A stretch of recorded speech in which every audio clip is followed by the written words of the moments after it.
I'm in the motherfucking bathroom. You guys said that you liked this lighting, that I looked good, that the acoustics sounded nice. So I think I'm all filming here more often. I'm matching with my bathroom right now. That's a vibe. Anyways, today I want to talk about losing people because I feel like I'm the CE motherfucking O of losing people and not having good connections or lasting connections. And maybe I'm the problem, and maybe that's something I need to reflect on. But I feel like I know who I am. I know my strengths and weaknesses, and I'm avoidant. I crave deep connection with people, right? It's hard for me to enjoy a connection that's very surface level. Like I hate small talk, for example. Like I'm that type of person. And I've lost a handful of people in my life that meant a lot to me. And I think the more it happens, the easier it gets, and it's like exponentially easier. And I wanted to talk about that and just like how I get over people and like um just getting used to losing people because I think that's just part of life and it's gonna happen. And you know what? Nothing lasts forever. Think about someone that you care about right now deeply. You're gonna lose them one day, or they're gonna lose you. Whether that's to death or to a fight, bad communication, it could be a handful of things. Nothing lasts forever, so detach and get used to it, okay? My first boyfriend was the person that I was the most obsessed with, the most irrationally attached to I have ever been to a person.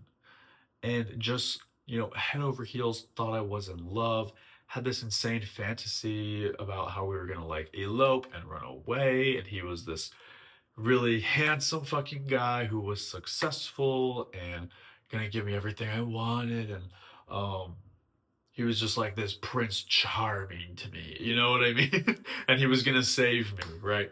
I was obsessed with that motherfucker. And I was so in love, or in lust rather, in this fucking fairy tale land that I didn't really see all the negative things about that relationship. And it was very short lived. But when we broke up, he actually moved out of the country.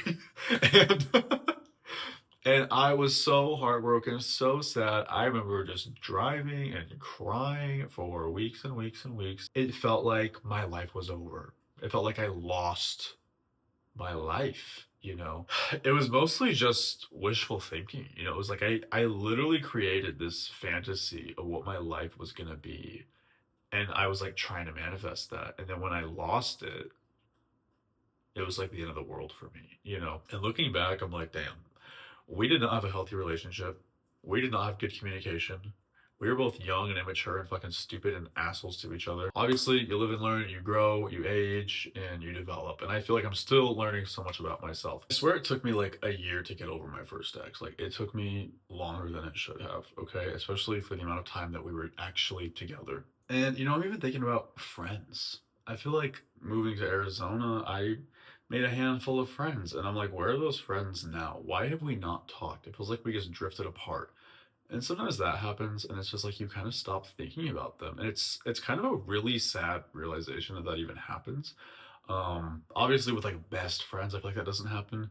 Like my best friend Christina, I feel like she will just pop into my head randomly, or if I see something at like a store that I think she would like, I'm like, oh my god, like Christina would love that. But I just feel like I've had so many friends, just short term friends, few years, few months.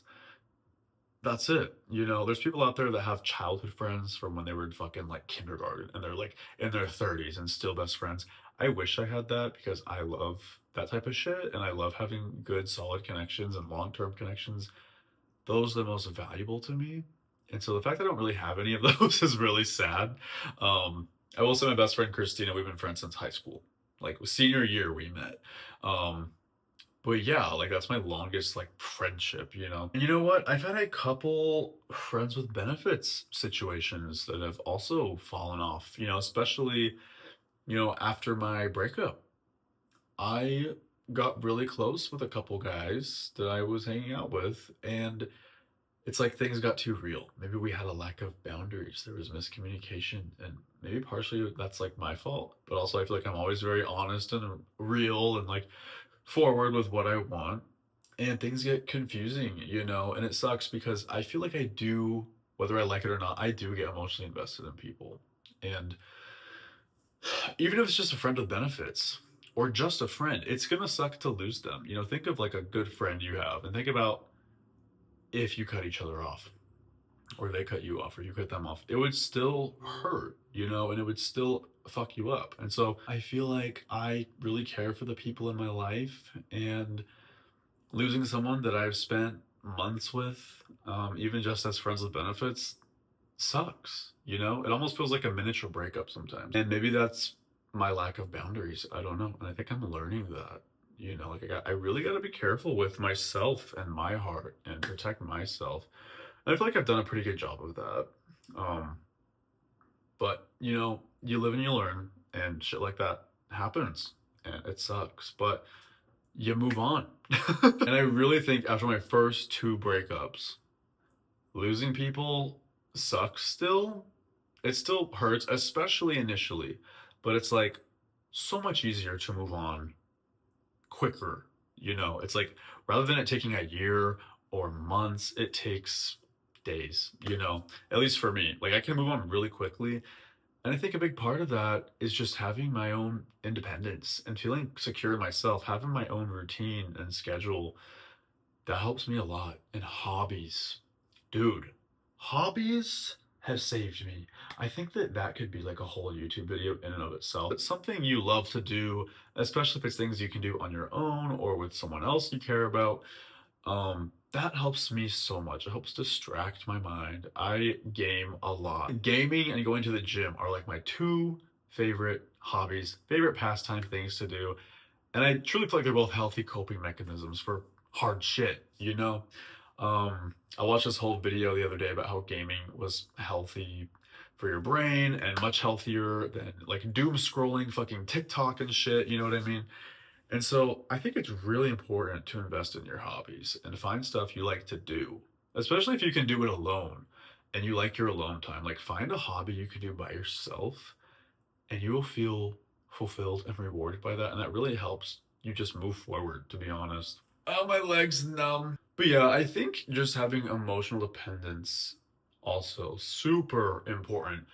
And that's something I have been really trying to rewire my brain as well lately. Even today, I struggle with it sometimes, having my emotional independence and just feeling like I got myself, I got my own back, I can solve my own shit. And honestly, the confidence in that comes with just spending time by yourself and doing stuff for yourself. Um, you know, even just like stupid shit. Like today, I had to call, you know, a repair company about my car. Like stuff like that makes me feel independent. It's so weird, but it's like that type of shit used to scare the fuck out of me because I had really low confidence and hated myself when I was younger. And it's like the fact that I can do that now and I can see the progress and how far I've come and just my confidence and self love is crazy. You know, love yourself because at the end of the day, you really are the only person you got. And just sometimes it's really important to take a step back and remember who the fuck you are. Because sometimes we lose ourselves in other people or situations we're in. And sometimes I get really caught up and like sometimes I even like code switch around certain people. And I'm like, wait, who am I again? Like I literally will think of it. Like remember who the fuck you are. That's so important. I just feel like losing connections is part of life at this point, and I feel like it's bound to happen. And I feel like there's probably connections with people that I haven't even met yet that I'm gonna lose, to be honest.